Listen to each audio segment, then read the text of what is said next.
The studio lights were sharp and unblinking as Michael B. Jordan took his seat at the curved table of the view. The audience clapped enthusiastically. He smiled, adjusted the sleeves of his dark gray suit, and nodded politely at the co-hosts. Today, he was here to talk about Eclipse, a docudrama that was already making waves for its bold portrayal of U.S. interference in African elections. Michael was proud of the film. It was more than just a role, it was a message. Sunny Hostin leaned forward slightly, already scanning her notes. She greeted Michael with a bright smile, but something in her tone felt colder than usual. Whoopi Goldberg eased into the conversation with light jokes about the movie and Michael's dedication to telling uncomfortable truths. Troy Behar asked about his foundation and its work with underserved communities.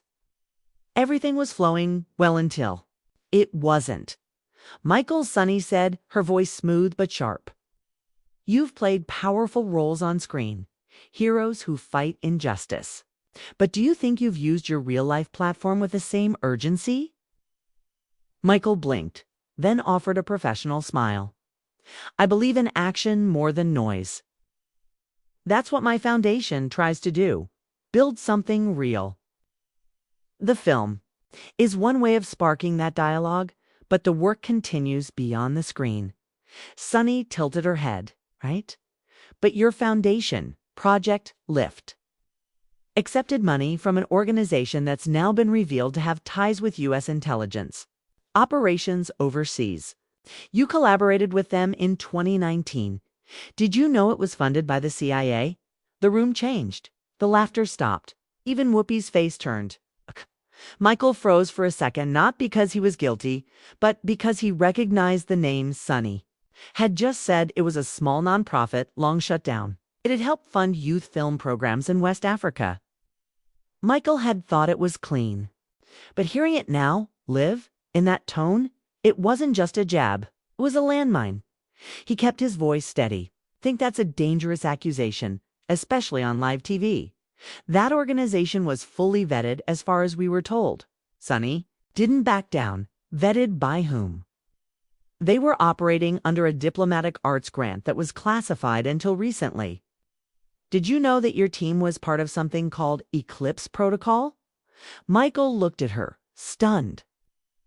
That phrase, Eclipse Protocol, wasn't just the name of the film, it was real. He adjusted his mic and took a long breath. I don't know what your producers gave you, but throwing around intel language in an entertainment interview isn't journalism, Sunny. It's theater. Isn't that what this film is? She shot back. Theater dressed as truth. Michael stood up. He didn't raise his voice. He didn't curse. He simply stared at Sunny for a moment and said quietly, You have no idea what you're playing with. All right. Then he removed his mic, placed it on the table, and walked off the stage. The audience gasped. The cameras tried to keep rolling, but the energy had collapsed within 20 minutes. The clip was everywhere. Michael B. Jordan storms off the view after explosive clash. Was he hiding something? Hero or hypocrite? Social media split down the middle. #EclipseGate trended on X. One side called him unprofessional, too sensitive for real questions. The other defended him fiercely, accusing the show of setting him up. But Michael wasn't thinking about any of that. He was pacing in a back hallway, his phone pressed tight against his ear. Brenda, it's me, he said. His old legal advisor picked up on the second ring. I need to ask you something, and I need a straight answer. In 2019, did we get any briefings, any warning that the donors for the West Africa project were flagged? Brenda hesitated. I remember a whisper about vetting delays, but nothing concrete. Why? Because Sunny Hostin just name-dropped. Eclipse Protocol, he said, walking faster now, his chest tightening. Not the movie, the real thing. Brenda's voice dropped. Michael, how the hell would she even know that term? It's what I'm asking you, he said. Kids. That's not public knowledge. I had to dig just to get the name for the film. I thought it was long buried. Michael stopped at the end of the hallway, heart pounding. Stryver was waiting outside, but he wasn't ready to move. His mind was racing. If someone fed Sonny that term in live national television, it meant someone wanted him exposed. Or warned, or both. I need every file we have on Project Lifts. Partnerships from 2017 to 2020. Contracts, emails, travel records, everything. And Brenda, he paused. Yes? If that nonprofit was dirty, I need to know if I was ever used. I need to know if this movie accidentally exposed something real. Brenda was quiet for a moment. Then she said, I'll get started. But Michael, if Eclipse is real, you might not be the one writing the next scene. He hung up and stepped into the black SUV. The city outside was buzzing, unaware of the storm that had just begun. Michael sat alone in the back of the SUV as it pulled away from the studio. The city passed in streaks of blurred lights, but he wasn't seeing any of it. His mind was locked on one word, Eclipse. Not the film, not the brand. The real operation, one he had brushed past years ago during research. Thinking it was some relic of the Cold War, now it had come back.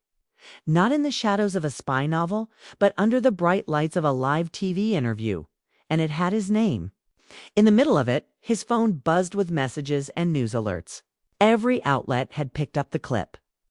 Michael B. Jordan storms off the View was now on CNN's homepage. A panel on MSNBC was already speculating whether he was hiding something damaging. Hashtags trended globally. Hashtag Michael Meltdown. Hashtag Eclipse Leak. Hashtag used by the system. Back at his apartment, Michael poured a drink with trembling hands. He opened his laptop, typed Eclipse Protocol, classified document, and hit enter. At first, nothing. Then, tucked into a Reddit thread with barely any upvotes, he found a comment that chilled him. If you think Eclipse was just a script, think again. Psychological ops through entertainment isn't new. But this is institutionalized manipulation. Jordan's docudrama hit too close to the real project. Watch who goes quiet next. Michael leaned back. The room suddenly felt smaller. Moments later, Brenda called back. Her voice was sharp, urgent. I just spoke with a guy I know from the Hill. He used to work in foreign influence monitoring. Michael, the term Eclipse Protocol isn't just relit. Was flagged again just last month during a DHS audit of cultural diplomacy funds. So it's active. He asked. No? Well, sort of. Officially, it was shut down 5 years ago. But unofficially, the model still exists. The term now floats in internal memos under code language like covert influence nodes. You get the picture. Michael rubbed his eyes. Do they think I'm part of it? Brenda hesitated. You were adjacent. That 2019 West Africa partnership, it was a soft pilot for Eclipse. A psychological resilience initiative. They used your name to amplify their credibility. So I was a damn billboard, yes, she said, but you didn't know. Michael stood up. His hands were shaking now, not from fear but rage. Then someone's trying to burn me publicly before I realize how deep this goes. Brenda nodded over the phone. And they started with Sunny. She's high profile, respected. If she breaks a story, it feels real no matter how distorted. But I don't think she even knew what she was reading. Michael's eyes narrowed. Then, who fed her the line? There was silence. Brenda spoke carefully. You remember that State Department liaison who came to your documentary roundtable in D.C.? Eric Lattimore. Michael did remember. Charming. Smooth. Talked like a policy guy, but with the tone of someone watching everything 2 steps ahead. Brenda continued. Still on the inside. I checked his recent work. Guess what he's listed under? Strategic Public Culture Deployment, a joint DHS State CIA task force. Michael felt cold.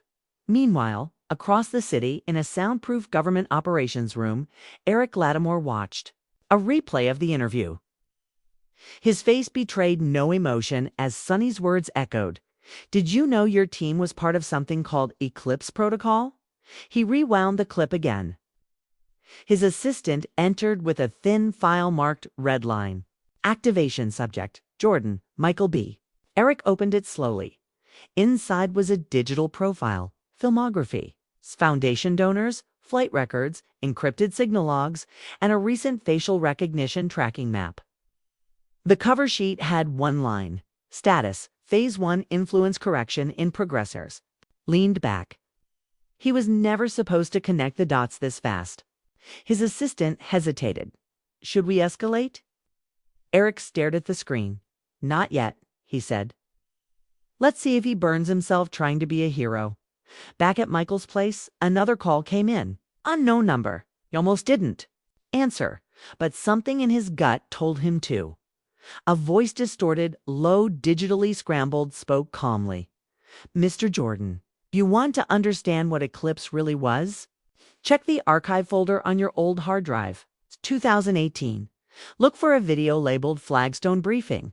You filmed it, but you were never supposed to keep a copy. Click. Michael dropped the phone. That hard drive was buried in a box in his storage unit. He had forgotten it even existed. Now it might be the only proof that he was used. That eclipse wasn't just a coincidence. He stared out the window. Outside, the city was glowing. But something else glowed too. A red light, barely visible, blinking from the rooftop across the street. He was being watched. Michael drove himself to the storage unit just before midnight. He didn't trust anyone, not even his assistant, not even Brenda, to make this run. The building sat on the edge of an industrial zone, barely lit. The metal doors lined like tombs. He found Unit 47B, unlocked the padlock, and pushed the roll-up door open. The stale air inside smelled of dust and forgotten things. He rummaged past old film props, boxes of awards and memorabilia, until he found a battered black trunk with an orange tag. 2018 Cape Town shoot. Inside, under clothes and notebooks, was the hard drive, gray, scratched, wrapped in a clear Ziploc bag. His hands shook as he pulled it out. If the voice was telling the truth, something inside this drive was never meant to survive. Back at his apartment, Michael connected the drive to a secure offline laptop. The folders blinked to life. Dozens of files dated from a 2018 shoot in South Africa. Footage from the documentaries he'd abandoned halfway through due to creative differences. But as he scrolled, one folder stood out. Briefings. He didn't remember naming it. Inside, a single file, no metadata. Timestamp? Just a black screen that eventually faded into a video. It showed a conference room. For men in suits, an American flag, whiteboard marked Eclipse AFR Conops. One man stood and spoke. Michael recognized him. It was Eric Lattimore, younger, less polished. He pointed at a map of West Africa and used phrases like cultural narrative shaping, soft destabilization, and asset amplification via celebrity echo chambers. Michael's face appeared on screen in the corner, smiling during a press event for the film's pre-production. We use influencers not for what they say, Eric was saying, but for what their silence allows. When Jordan praises youth empowerment in Lagos, the embedded message is American alignment. The opposition never hears our voice, only his. Michael paused the video. His heart pounded. This wasn't support. It was strategy. They'd used him, his cause, his image, to push covert political interests. He sat back, the walls closing in. This was what Sonny had been fed. Just enough to make him look suspicious. Not the whole truth, just the right lies. He sent the file to Brenda through an encrypted channel, along with a short message. This changes everything. The reply came 5 minutes later. You need to get out. I'll explain later. Do not go on air again. But it was already too late. CNN was broadcasting the View clip again. This time, paired with an exclusive leak from an unnamed intelligence source suggesting that Michael's 2019 West Africa initiative had unintentionally compromised diplomatic channels. The phrase unintentionally compromised was repeated across 3 networks in 1 hour. Michael recognized the pattern. This was a smear campaign in motion. He was being framed as naive at best and complicit at worst. Then came the final blow. His agent called. "Michael, we just got a letter from the Senate Select Committee on Intelligence. They're requesting a closed-door briefing with you. Voluntary for now." Michael stared at the wall. "They think I'm a threat. They think you know something. Or someone thinks you do." He hung up and looked around his apartment. For the first time in years, he felt completely alone. Not as a celebrity, not as a spokesperson, not even as an actor. Just a man caught in a game he didn't even know he'd entered. His phone buzzed. "Again, Brenda, but this time it wasn't a call. It was a text. They're going to leak the flagstone video. They'll edit it to make you look like a knowing participant. You need to act first." Michael opened his email. He began typing. A message to a contact he hadn't spoken to in 3 years. Lana Reza, an ex-BBC journalist turned independent war correspondent. She'd once told him, "If you ever get tangled in a story bigger than you, come to me. I've been burned before." Subject: URGNT message. "I have something real. Dangerous. They're rewriting my past and I have proof. Need to meet face to face. Tonight? Confidential." He hit send. Then he packed a bag. Just the essentials: laptop, passport, hard drive, cash, burner phone at exactly 1:17 a.m. A car pulled up to his building. Lana was driving. Michael got in without a word. "I've already booked us a safe house," she said. "They're going to try to erase you before sunrise." Michael stared out the window as the city faded behind him. The headlines tomorrow would call him missing, a fugitive, a ghost. They drove 4 hours away from Los Angeles, away from the flashing cameras and headlines. Lana didn't speak much, just focused on the road, the desert swallowing the city behind them. Michael watched the horizon flatten into nothingness. Somewhere out here, there would be no cell towers, no paparazzi, no surveillance drones. Dust, silence, and maybe the space to understand how deep this all really went. They arrived at a rundown motel on the outskirts of a forgotten town. No cameras, no Wi-Fi. Lana had picked it for a reason. It wasn't on any recent map. Michael carried the hard drive inside like a bomb. Inside the room, Lana set up a satellite laptop and an air-gapped drive. "We won't connect online unless we have to," she said. "I've seen people disappear for less." Michael nodded. He handed her the drive. "Play the flagstone video." They watched together, the silence between them growing heavier as the footage rolled. Eric Lattimore's voice laid out the eclipse plan in disturbing detail, using celebrity figures to push pro-Western sentiment through media partnerships, shaping foreign youth opinion with subtle ideological alignment and suppressing rival narratives without ever appearing in the open.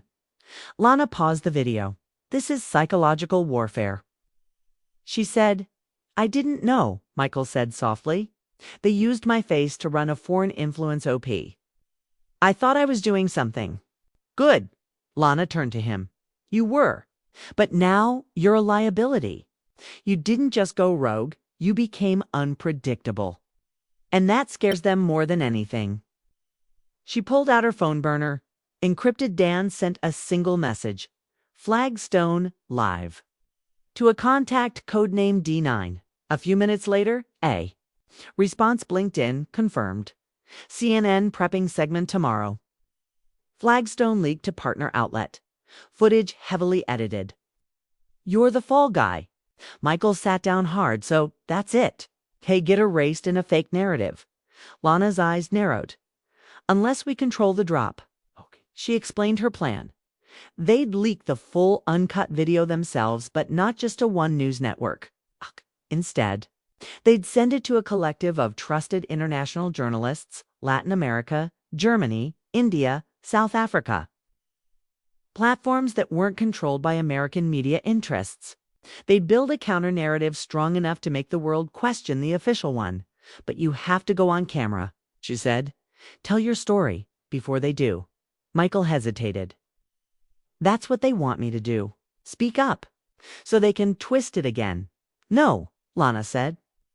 What they want is silence or a mistake. What they fear is clarity. Michael nodded. Then he stood, walked into the bathroom, and stared at himself in the mirror. For once, the man looking back wasn't a star, or a product, or even a victim. It was something else, now something raw. I'll do it. They recorded the statement at sunrise. Lana framed the shot tight. Michael sitting in the motel room, holding the original hard drive. No music, no dramatics, just truth. He explained the events, how the Eclipse operation had used his foundation's humanitarian work to further an invisible political agenda. How he had no knowledge, and when he did learn the truth, they tried to bury him under disinformation and manipulated footage. He ended with one line: if they can use me, they can use anyone. This isn't about a scandal. This is about control.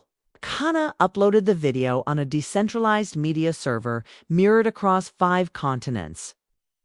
Then she sent it to the press contacts. By noon, everywhere #Eclipse Unmasked began trending across platforms. BBC World News, Jordan breaks silence. Accuses U.S. officials of media weaponization. Al Jazeera. Leaked briefing. Exposes celebrities used in covert ops. Hollywood meets hybrid warfare. Der Spiegel. Flagstone video authenticity confirmed. Washington silent, but the U.S. media wasn't quiet. They pushed back hard. Mainstream networks ran fact checks, calling the video clever editing, questioning the timing, the motives. Experts were brought in to say Michael was paranoid, confused, maybe emotionally manipulated. That night, someone tried to break into the motel room. Lana caught the movement on a thermal camera. Time to move, she whispered. Michael packed his bag again. But this time he carried something more powerful than proof. He carried a question the world was now asking.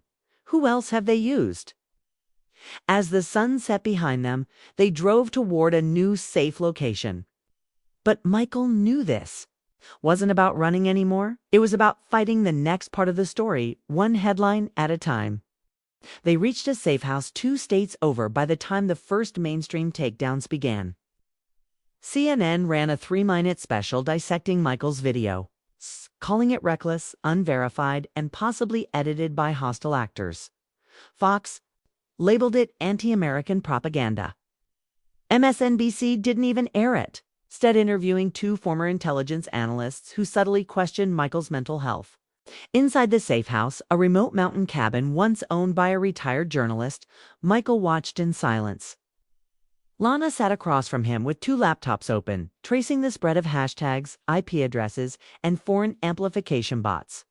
They're pushing a counter-op, she said. It's organized, not spontaneous. Michael barely blinked. So now, I'm crazy, or a traitor. Convenient. But outside of U.S. networks, the story wasn't dying. It was growing. In Berlin, a respected investigative outlet had authenticated fragments of the original Flagstone documents. In Nairobi, a major African youth movement released a statement supporting Michael and calling for an investigation into Western soft occupation through entertainment. In São Paulo, a viral YouTube documentary dubbed him the unwilling asset. Michael stared at the wall. I never wanted this. No one wants to be a whistleblower, Lana said, until they have no other choice.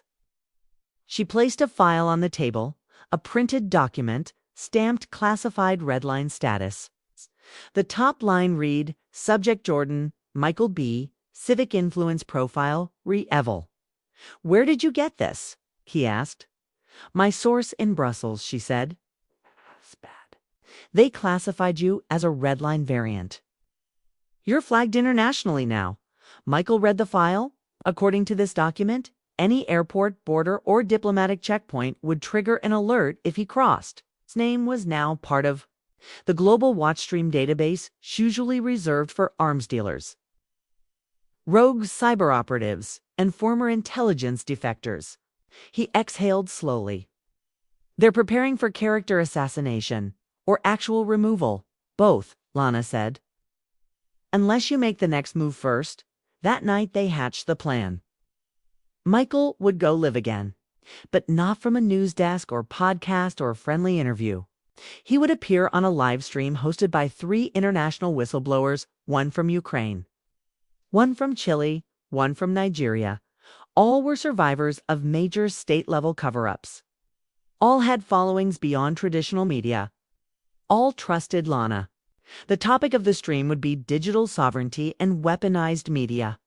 But the real story would drop in the middle, uncut clips from the full Flagstone files. Not just Michael's involvement, but footage showing other celebrity figures used similarly. A global pattern, a system. It would air at 3 a.m. U.S. time, prime time in Asia, and early evening in Africa. The goal wasn't to convince America. First, it was to make the truth undeniable everywhere else. The stream began with a slow start. Then 10 minutes in, the numbers climbed 15,000 watching, then 60,000. By the 20-minute mark, it crossed 300,000 live viewers. Michael spoke calmly, clearly. He named no names directly, but let the documents do it. He walked through the eclipse operations goals, the evidence, and the way social causes had been infiltrated. He admitted his own ignorance, his complicity, and the price he was now paying. Truth, he said, is not patriotic. It's human. The comments exploded with support and rage. A hashtag formed within minutes. #EchoOps. And then came the surprise. Lana's contact from within a European parliamentary committee dropped a new video, this one from a NATO joint meeting. A British official could be heard saying, "The situation with Mr. Jordan is regrettable but necessary." His influence had to be ... neutralized. The clip went viral instantly. Within hours, 2 European leaders called for an independent inquiry. Amnesty International released a statement. The UN Special Rapporteur on Freedom of Expression tweeted, "If what we're seeing is real, this goes far beyond celebrity manipulation. This is systemic narrative warfare." Michael sat in stunned silence. "You hit the artery, Lana," whispered. But victory wasn't guaranteed. That night, the safe house was pinged. Drone activity nearby. Second attempt to trace their location. They barely escaped in time, leaving everything behind. Michael, now operating under a false name, took a back road into Mexico while Lana coordinated from a moving train in Europe. But something had changed. The world knew his name now for a different reason. Not as a movie star, not even as a political pawn, but as a man who'd survived being erased and struck back. The desert air was dry and silent as Michael crossed into Mexico just before dawn. He wore a gray hoodie, baseball cap pulled low, and carried only a single duffel bag. The safe house behind him was compromised, and every digital footprint he left from now on could be tracked. Lana had warned him. Protocol redline meant they'd escalate if they couldn't discredit him. What came next might not be headlines. It might be elimination. He checked into a small roadside inn near Tijuana under a fake name, cash only. Number? Phones? Just paper maps and burner radios. Outside, the world spun in chaos. The EchoOps revelations had split the media landscape into 2 furious camps. In the U.S., major networks continued to push the disinformation narrative. Several anchors claimed the leaked NATO video was deepfaked. Late-night talk shows mocked Michael's live stream, comparing it to conspiracy therapy. White House Press Secretary dodged questions, offering only Mr. Jordan's claims are deeply troubling and under review. But internationally, the story had broken the firewall. South African and Indian news agencies dug up archived reports showing eerily similar psychological influence campaigns run in their countries, often tied to Western-sponsored cultural programs. Brazil's O Globo ran a full feature titled Hollywood's Shadow Mission. Michael watched what he could from the motel room, but every frame made his heart race faster. The weight of it all began to hit him. This wasn't just about exposing one operation. This was about a global system built on trust, fame, and invisible influence. Then the call came. It was Lana. Her voice scrambled through layered encryption. "They've issued a warrant," she said. "Interpol. It's not public yet, but it's signed. It's treason, cybercrime, misappropriation of diplomatic materials. Treason. Michael whispered. I'm not even in government. They don't care, Lana said. They just need an excuse to bring you in or take you out. There was a pause on the line. I have one shot left, she continued. One person who might actually help. But you need to get to Mexico City. Why? Because the person I'm talking about isn't a journalist. It's a former CIA field liaison turned international rogue. Name's Keller. He's been on the run since 2016, disappeared after leaking details about U.S. election manipulation. In Africa, if anyone knows how deep Eclipse goes, it's him. Michael didn't hesitate. Send me the route. He traveled at night, sticking to local buses, always paying in cash, always watching shadows. At a checkpoint outside Puebla, a local officer looked at him a beat too long. Michael's hand hovered near the pepper spray in his coat. But then, the officer waved him through. Paranoia was now constant. By the time he reached Mexico City, Lana had arranged a meet. A crowded market plaza near Zocalo Square. Noon, no phones. Just a book and hand Orwell's 1984. Michael waited at a cafe, sipping lukewarm espresso. Then he saw him. Keller was older, thin but alert. Gray beard, sharp eyes. Wore an old army jacket and moved like someone who had lived too many lives. He walked past Michael once, then circled back. You're lucky I even showed up, he said, sitting. Your live stream painted a giant target on both our backs. I didn't have a choice, Michael said. They made me a symbol. I decided to be a real one. Keller studied him, then nodded slowly. I watched it. You were sloppy. But honest? That's rare. Michael leaned in. You know what Eclipse really is, don't you? Keller chuckled. Bitterly, kid. Eclipse is the surface. What you've uncovered, it's just the mechanism. The real engine, flagstone, red line, Ecoups. They all tie into the same doctrine. Strategic Cultural Command, SCC. Born after 9/11s. Refined during the Arab Spring. And unleashed quietly across allies and enemies alike. The idea, control the culture, control the politics. Win wars without firing a shot. Do you think you're the only one they've used? Hollywood, influencers, NGOs, even mental health apps. All of it, one way or another, filters back through narrative vectors. You were one of them. So was I. Michael sat back, heart pounding. So, what do I do now? Keller looked him in the eye. You finished the job, you exposed the doctrine. But not through leaks or live streams this time. It's through accountability. It's testifying The Hague. Not a trial. A tribunal, they'd never let me reach it. Then we make sure you do. Keller handed him a USB drive. Everything I've saved for 8 years. Enough to burn half the system to the ground. But it only matters if you make it public. In person, why not leak it? Because the truth has no face unless someone stands behind it. Michael gripped the drive like it was his last weapon. He now understood what Lana meant. This wasn't a war for headlines anymore.